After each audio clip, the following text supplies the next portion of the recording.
I've done more than 100 presentations in the past few months, and this is what I've learned that would be helpful for you. Hi everyone, my name is Ken. I run a company focusing on corporate training, business consulting, and employee engagement. We've worked with more than 25 companies and more than 10 multinational companies and more than 2,500 employees across 15 different countries, including Canada, Germany, Australia, China, Hong Kong, Japan, Korea, Malaysia, Singapore, and so forth. And the lesson that I want to share about public speaking with you is the use of gestures. I've had clients who approach me and say, hey Ken, how do you plan for your gestures when you're delivering a presentation? Because I find that I don't know what to do with my hands. And if that's something that concerns you as well, then I have some good news for you, because the answer, I think, is that you don't really have to worry about your gestures. Let them flow naturally. I believe that as human beings, there are some gestures that we perform, or there are some movements that we perform that are universal and evolutionary to us. We don't really have to pre-plan them to perform them. For example, if you think about a conversation that you may have with a friend or a group of friends, when you're speaking and when they're speaking, you are using your gestures to communicate information, and hopefully it is to clarify or add clarity to what you're saying currently. When you're on the phone, also, when you're speaking on the phone with someone, with your interlocutor, you're also performing certain gestures, even though they're not able to see them. And I believe this is highly correlated to certain postures we have evolutionarily as well. So if you think about people in the Paralympics, people who are born without sight since birth, they perform certain actions when they win, the victory action, for example. And also when they feel unsafe, they curl up to protect their vital organs.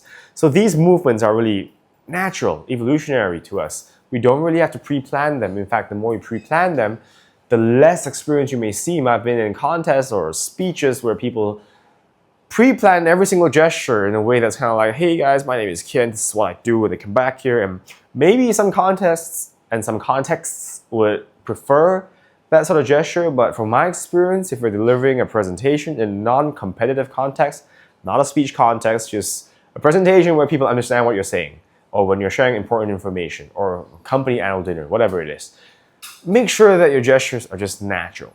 There are, though, some things you want to pay attention to. For example, if you know that you have the tendency to feel extremely anxious and nervous, you may clench your fists, you may touch yourselves, you may wiggle or play with your name tag or whatever when you're speaking. You want to make sure you don't do that. You want to make sure that your palms are open. Open palms suggest that you're generous, that you are not afraid of what people will think of you. And you want to make sure that you don't make erratic movements. When we're nervous, we make erratic movements and they may be really distracting. Now, if you actually have some pre-planned gestures that you want to utilize to create certain impact or effect, you can. So for example, in one speech competition that I took part in 2 years back, it was a national public speaking contest, and I began the speech with something along the lines of, I want to make one change in the world, or 2 changes, 3 changes, something like that. In that context, I was making a natural movement, because you don't go around saying, hey, I want to do 3 things, right? I did that to seem larger, because I wanted to create that effect that, hey, I actually want to make these 3 changes that I want everyone to know. So I was using my gesture to amplify my message. If there are such cases in your presentation, you could do them. But you want to be careful not overdoing them. If you're delivering a 5-minute presentation and you're saying 5 things every single minute, that may make you appear inexperienced and trying overly hard.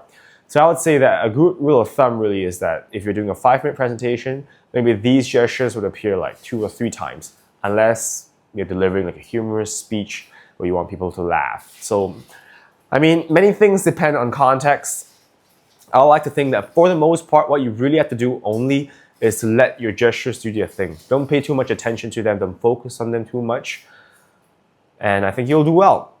And I hope you learned a thing or two about gestures in presentation delivery and public speaking. I hope that that will equip you to deliver better presentations in the future. If you find this video helpful, please leave a like, leave a comment, share your thoughts, ideas in the comment section. I'll definitely respond to all of them. Subscribe to the channel if you have not done so, and I'll see you in the next one.